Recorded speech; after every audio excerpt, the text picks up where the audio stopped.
ஃப்ரக்டோசமைன் ரத்த பரிசோதனை அப்படின்னா என்ன? சக்கரை நோய் பிரச்சனை இருப்பவங்களுக்கு இது எப்படி பயன் தருகிறது? ஃப்ரக்டோசமைன் அப்படின்றதுங்க நம்ம சாப்பிடுற உணவுல இருந்து கிடைக்கக்கூடிய குளுக்கோஸ் ரத்தத்துல இருக்கக்கூடிய புரோட்டீனோட சேர்ந்து உருவாக்கக்கூடிய ப்ராடக்ட் தாங்க.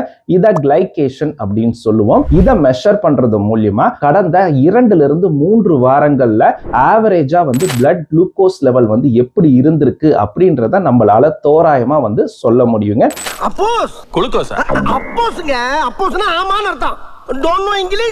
எப்படி HbA1c ரிப்போர்ட் மூலியமா கடந்த 2 to 3 மாசத்துக்கான ஆவரேஜ் பிளட் குளுக்கோஸை சொல்றோம்லங்க, கிட்டத்தட்ட அதே மாதிரி தாங்க. ஸோ இந்த ஃப்ரக்டோசமைன் எவ்வளவு இருக்கணும் அப்படின்னாங்க, நார்மல் ரேஞ்ச் கிட்டத்தட்ட 300க்கும் குறைவா இருந்துச்சு அப்படின்னா நான் டயபெட்டிக் ரேஞ்ச் அப்படின்னு சொல்லுவாங்க.